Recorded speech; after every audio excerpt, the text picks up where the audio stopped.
السلامة، مرحبا بكم الناس الكل. معكم زينو في فيديو جديد.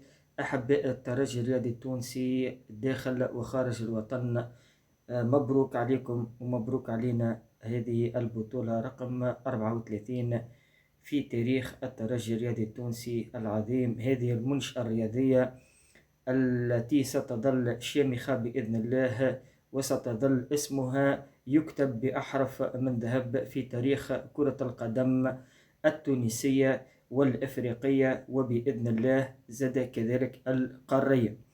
الأفراح متواصلة في الترجي الرياضي التونسي، وبدأ موسم الحصاد، موسم كرة القدم. إن شاء الله مازال عنا كأس تونس، وكيف كيف بالنسبة للكرة الطائرة الدوبلي، كيف بالنسبة لكرة اليد. والحمد لله على هذه المفخرة الكروية التي فرحت كل الترجيين وكل العائلة الترجية، وكل مكشخ ما يكون كان فخور بانتمائه للترجي الرياضي التونسي. توا باش نحكيو على معناتها حاجات بصراحة تفرض نفسها، لازمنا باش نحكيو عليها. بالنسبة تخص فريق كرة القدم، لازمنا نعطيو حق الناس اللي خدمت، الناس الملاعبية كيف اللي تعبت وجابت معناتها البطولة هذه في موسم صعيب، كيف التنافس وفي ظل العثرات يعني اللي مر بها والعقبات اللي مر بها الترجي الرياضي التونسي خلال الموسم هذا. وكلنا ما ننكروش أنه تعدينا بصعوبات وأزمات كانت لولا لطف وستر الله لكانت تعصف بالفريق وتؤدي به إلى ما لا يحمد عقباه. ولكن رجال الترجي ديما متواصلة. وبالنسبة للرجل الأول والأخير الذي هو سيظل سد منيع بالنسبة للترجي الرياضي التونسي، هو رقم واحد جمهور الترجي الرياضي التونسي العظيم، الذي سيظل الداعم الأول والحصن الأول للفريق ضد كل العقبات والأزمات، وكل كيف من يريد أن يعصف بحلم هذا النادي في التتويجات القارية والوطنية. إذا مش نحكيو على ماهر الكنزاري ونعطيه حق الرجل هذا اللي جاء في مرحلة صعيبة جدا، جاء في مرحلة ما تمنيناش الكلنا كأحباء الترجي الرياضي التونسي يجي في الوقت هذا بالذات. كان جاي يعني من أول الموسم يكون أحسن وخير للفريق، ويزيد معناتها هو متعود على الأجواء، ولكن يزيد يتعود على الأجواء أكثر وكيف المجموعة واللاعبين، ونجم لهنا يطبق الأفكار متاعه، ولهنا ينجم بإذن الله باش يعطيك ريزلتا. هو جاء في وقت حساس جدا، كلفنا الشامبيونز ليج والخروج المبكر من دوري أبطال أفريقيا، لقاء ضد سان داونز الجنوب أفريقي، فريق صعب المراس، وكانت عندنا أسبقية يعني معنوية على هذا الفريق عمره ما ربحنا. ولكن قدر الله وما شاء فعل بالأمور التكتيكية، خسرنا اللقاء تكتيكيا. وبالنسبة لماهر الكنزاري الناس الكل يعني تغششنا، والناس الكل في الوقت هذاك عملنا ردة فعل، ولكن هذا الكل كما قلنا ماهوش مهم. المهم أنه شنو النقاط الإيجابية اللي صارت بعد هذا الكل.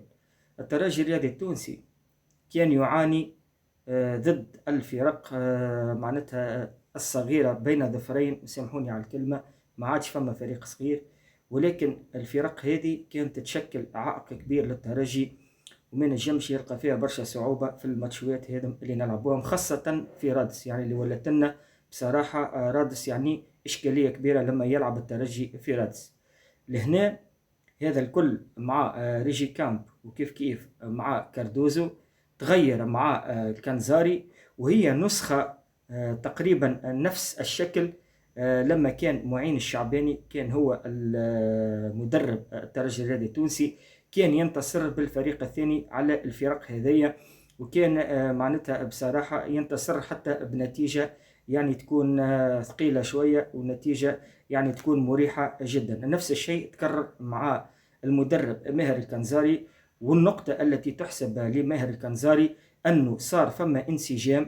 الفكر متاعو والخطة متاعو اللي كانت تعتمد عليها 4-2-3-1، خاصة المفاتيح متاع اللعب متاعو كانت هي لاعبي متوسطين الميدان الدفاعيين اللي هنا نحكي على اونوتشي اوكبيلو، وعلى كيف الدربالي اللي هو انفض عليه الغبار وهو يتسمى اكتشاف ماهر الكنزاري من جديد.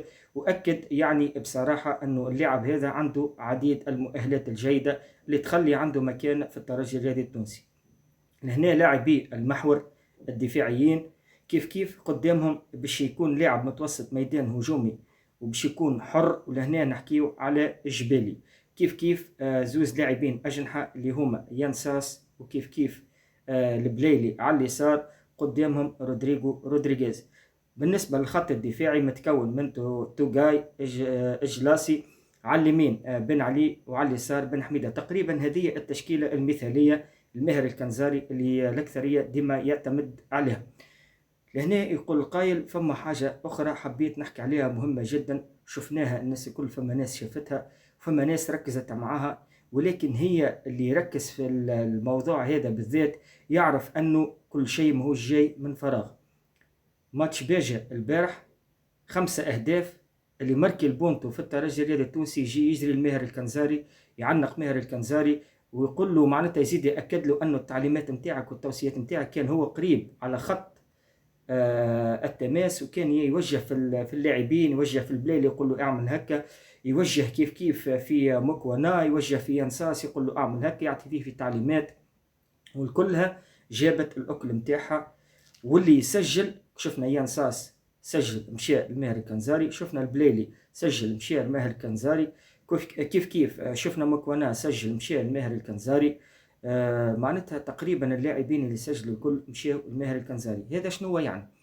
يعني انه ماهر الكنزاري بنى لحمه في الفريق ولا متجانس، ثم لحمه. الناس كل معناتها ما شاء الله تبارك الله، يعني تشوف فما روح في الفريق ولات موجوده. هذايا اللي ما كانش موجود، ومش سهل باش تبني اللحمه هذه في ظرف شهر ولا شهرين ولا نامبورت معناتها البريود اللي انت معناتها خدمت فيها، مش بالسهل حتى طرف. لهنا هذا عامل يحسب الماهر الكنزاري. كيف النتائج، يعني يفوز بنتيجة، كيف يفوز بالإقناع، يعني نتيجة وأداء. وهذا تبين معناتها من خلال مشاهدتنا الفريق الترجي الرياضي التونسي. هذه نقاط معناتها بصراحة كما قلنا إيجابية جدا. هذا ما خلى حمدي المدة بالبارح، يعني اللي هو كان بعيد على التصريحات وبعيد على الإعلام، ينفجر في وجه الإعلام ويخرج يعني رسائل مشفرة، وخرج الفرحة نتاعو، وخرج معناتها برشا حاجات، لأنه تعرفوا كمية الضغط اللي تعدى بها الترجي الرياضي التونسي خاصة بعد ربية الأبطال. كيف الكولسة والكواليس اللي صارت والحرب اللي صارت على الترجي الرياضي التونسي. لهنا الناس كل تشوفها فرحانة، الناس كلها خرجت الضغوطات، خرجتك الفرحة. وهذا قدر الترجي الرياضي التونسي. عندنا استحقاقات قادمة.